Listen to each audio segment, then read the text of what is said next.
सभी को जय श्री राम। फैम कोचिंग में आपका स्वागत।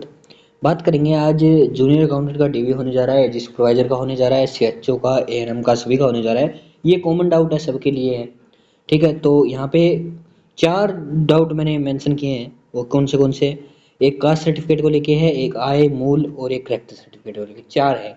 चारों में से मैंने कास्ट का और करेक्टर का वीडियो पहले बना दिया है।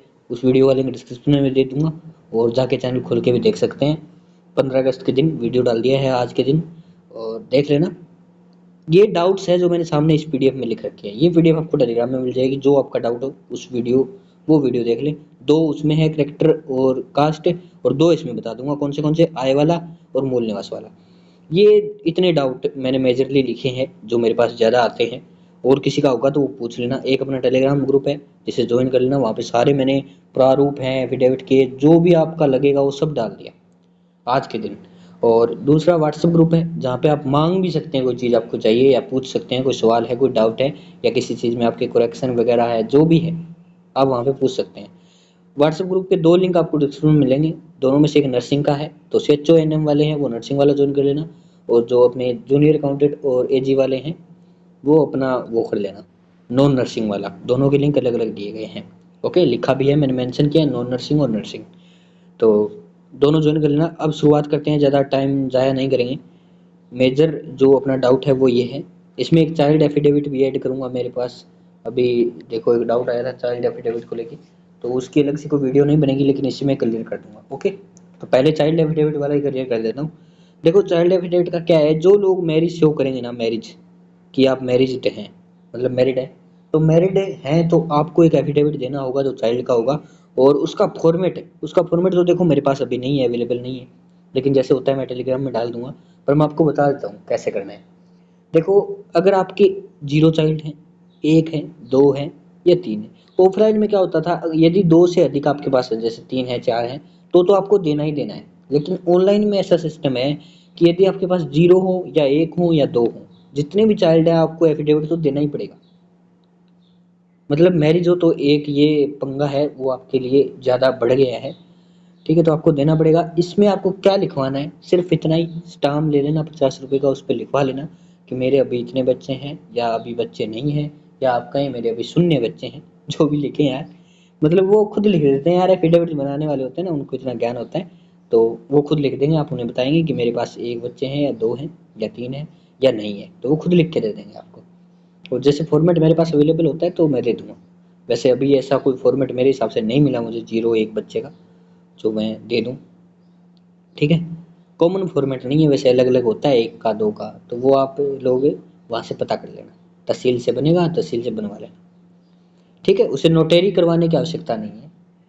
दूसरी बात करते हैं अपन कि एक जो आता है, अब आती है मूल निवास की बारी, कि मूल निवास कितने साल तक वैलिड है। तो पहली बात तो बता दूं, 10 साल तक वैलिड है। 10 साल पुराना है आपका चल जाएगा। नया वाला है तो क्या करें, तो आपके पास पुराना तो होगा ना, कब का ही हो जाए। तो नया और पुराना दोनों साथ लगा दीजिएगा पीडीएफ में। कोई दिक्कत आपको नहीं है, अलग से कोई एफिडेविट नहीं लगाना। दोनों साथ लगा दोगे, कोई एफिडेविट की जरूरत नहीं है। यदि आपके पास नया है, पुराना है ही नहीं, तो भाई एक एफिडेविट लगवाना पड़ेगा कि मैं राजस्थान निवासी था आवेदन फॉर्म की तिथि से पहले भी, और नया लगा देना प्लस एफिडेविट लगा देना। ओके, और एफिडेविट की बात मैं बता दूं, एफिडेविट कास्ट वाला है, उसे नोटेरी करवाने की आवश्यकता है। बाकी आप एफिडेविट लगाते हो, उन्हें नोटेरी करवाने की ज़्यादा आवश्यकता होती नहीं है। ओके, सिर्फ स्टाम्प पे चल जाता है। फॉर्म डेट के बाद का बनाए, इसके बारे में मैंने बता दिया। नया बना है तो क्या करना है, आपको एफिडेविट लगवाना पड़ेगा। यदि आपके पास पुराना नहीं है तो, पुराना है तो आप दोनों दे देना, पुराना और नया, कोई एफिडेविट की जरूरत नहीं है। ओके, और डिजिटल नहीं है तो क्या करें, डिजिटल नहीं है तो आपका कोई इलाज नहीं है, आपके पास नया मूल निवास होना चाहिए। ठीक है, जो डिजिटल हो, पुराना भी है और नए जिले का भी है। ये भाई एड्रेस वाली बड़ी दिक्कत आ रही है कि एड्रेस चेंज हो गया लोगों का, और आवेदन में कुछ एड्रेस भरा था और अभी चेंज है। तो देखो, जो आपने आवेदन में दिया था ना वो आप दे दीजिए, कोई दिक्कत नहीं है। अगर आपके दो हैं, नया और पुराना, तो आप दोनों दे सकते हैं उसमें। ठीक है, मूल निवास दोनों दे सकते हैं, नए का भी दे सकते हैं, पुराने का भी दे सकते हैं, कोई दिक्कत नहीं है। और यदि आपके पास जिला सेम है, किसी किसी का जिला सेम है, किसी किसी का चेंज हुआ है, तो जिला सेम है, उसने नया बनवाया है, उसकी तो मैंने बता ही दी है, कोई दिक्कत नहीं है। आप है ना, सिर्फ एक सिंपल सा एफिडेविट बनवा लेना, अगर आपके पास नया है, आप पुराना लगाना नहीं चाहते तो नया लगा देना, उसमें बोल देना कि आवेदन के समय डिस्ट्रिक्ट ये था, अब डिस्ट्रिक्ट ये हो गया है तो मैं मूल निवास भी इसी डिस्ट्रिक्ट का लगा रहा हूँ। तो बस ये चल जाएगा, वरना दोनों लगा देना, एफिडेविट की जरूरत नहीं है। ठीक है, और एक पुराने वाला लगा देते हो तो वही चल जाएगा, आवेदन में जो था वो पुराना लगा दोगे तो कोई समस्या ही नहीं है, कुछ नहीं देना। और शादीशुदा महिला का कहाँ का लगेगा, ये बड़ी दिक्कत वाली बात है। तो यहाँ पे मैं यही कहूँगा, मूल निवास आप अपने जो है, यदि आपको काफ़ी साल हो गए हैं, वैसे तो पिता के यहाँ का लगता है, अगर आपने आउट ऑफ स्टेट की है तो वहीं का लगेगा आपका। ठीक है, इस चीज़ का ध्यान रखिए। और आय प्रमाण पत्र है, ये भी शादीशुदा महिला को दिक्कत होती है, पहले ही बता देता हूँ इसका। आय प्रमाण पत्र वाला देखो, जो शादीशुदा महिला के लिए आय प्रमाण पत्र है वो वैसे तो पिता के नाम पे आप बनवा सकते हो, कोई दिक्कत नहीं, पिता वाला बेस्ट रहता है। अगर किसी का पति के नाम पर है, किसी ने बनवा रखा है, तो उसमें भी कोई दिक्कत नहीं है। आय प्रमाण पत्र मतलब यही होता है कि आपकी डिपेंडेंसी किस पे है, तो वो आपके हस्बैंड पे होगी तो हस्बैंड का चल जाएगा। ठीक है, नो टेंशन। आय प्रमाण पत्र किसे देना है, जिसकी आय 2.5 लाख से कम है, यानी जिसने फॉर्म भरते वक्त 2.5 लाख से कम पर टिक किया था कि मेरी 2.5 लाख से कम है, या किसी ने फॉर्म भरते वक्त फीस में छूट पाई थी, यानी ये बात ओबीसी और ईडब्ल्यूएस के लिए लागू होती है क्योंकि उन्हीं को मिलती है छूट, तो उनको ये दिखाना पड़ेगा। बाकी के लिए आय प्रमाण पत्र की नीड नहीं है, चाहे वो किसी भी कैटेगरी से हो। किस साल का देना है, ये अच्छी बात है। तो 1 साल तो इसकी वैलिडिटी होती है, सबको पता है, वही कास्ट सर्टिफिकेट वाला सिस्टम है। आवेदन फॉर्म किया था उसी साल का आपको देना होगा, ये उससे पहले का देना है, 1 साल पहले का। और यदि किसी के पास नहीं है, वो नया बनवाता है, तो आपको एक एफिडेविट लिखवाना होगा और उसमें दर्शाना होगा कि आप जो है उस टाइम भी आपकी इतनी ही आय थी, आप उसी कैटेगरी में बिलोंग करते थे, तो आपकी जो आय थी वो 2.5 लाख से कम थी उस समय भी, आवेदन तिथि से पहले भी। बस इतना काम करना है। कितने पेज वाला चलेगा, 4 पेज का आय प्रमाण पत्र चलेगा, इसका ध्यान रखें। अब इस कुछ लोग बोलेंगे इसका फॉर्मेट कहाँ है, ये 5 नंबर पॉइंट फॉर्मेट की बात करेंगे। वैसे तो मैंने टेलीग्राम में डाला था एक दिन, बहुत पुराना हो गया, पर मेरे टेलीग्राम में डालने से उसके फॉर्मेट का कोई फायदा नहीं, क्योंकि वो आपको ई मित्रा से बनवाना पड़ेगा, तो वही आपको निकाल के देगा कॉपी, तो वो निकाल देगा, उसके पास होता है यार 4 पेज वाला, वो निकाल देगा, तो ये आपको अलग से भटकने की जरूरत नहीं है कहीं पे भी। आय किसके नाम पर बनवाएं, ये बात मैंने बता दी है, पिता के नाम पर बनेगा, ये चीज़ ध्यान रखिए। शादीशुदा महिला का बता दिया है कि अगर पति के नाम पर बनवा रखा है तो दिक्कत नहीं है, नो टेंशन। ओके, वरना फादर के नाम पे भी चल जाएगा। फॉर्मेट बता दिया। शपथ पत्र यदि न्यू है तो इसका भी मैंने बता दिया कि आपको एक एफिडेविट देना होगा कि आप जो है उस समय से पहले भी 2.5 लाख से कम आय रखते थे। ओके, तो मेरे हिसाब से ये है। और अलग क्या बताऊं इसमें मैं, आय प्रमाण पत्र की वैलिडिटी तो मैंने बता दी कि आपको 1 साल, वही 1 साल वैलिड होता है। और किस साल का देना है ये मैंने बता दिया है।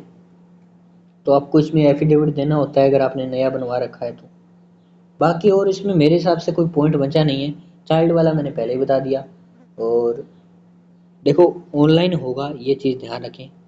और बाकी 2 वीडियो मैंने बना रखे हैं, बाकी जो डाउट है वो एक बार दिखा देता हूँ मैं। जैसे कास्ट सर्टिफिकेट को लेके ये रही, और ये करेक्टर सर्टिफिकेट को लेके जो भी डाउट है, RSCIT का डाउट भी इसमें डाला है मैंने, तो ये जो डाउट है वो आप कर सकते हैं। अब कुछ लोग बोलेंगे मेरा किसी मूल निवास में पापा का नाम गलत है, वो नाम गलत है, वो नाम गलत है। देखो, आपका नाम गलत है तो आप एक एफिडेविट लगा सकते हो सुविधा के तौर पे, लेकिन पापा का नाम वगैरह गलत है तो आपको एफिडेविट की नीड नहीं है। ठीक है, कोई छोटी किसी की मात्रा गलत होती है यार, ऐसी कोई नीड नहीं है, इंग्लिश में जो नाम होता है वो सही होता है। ठीक है,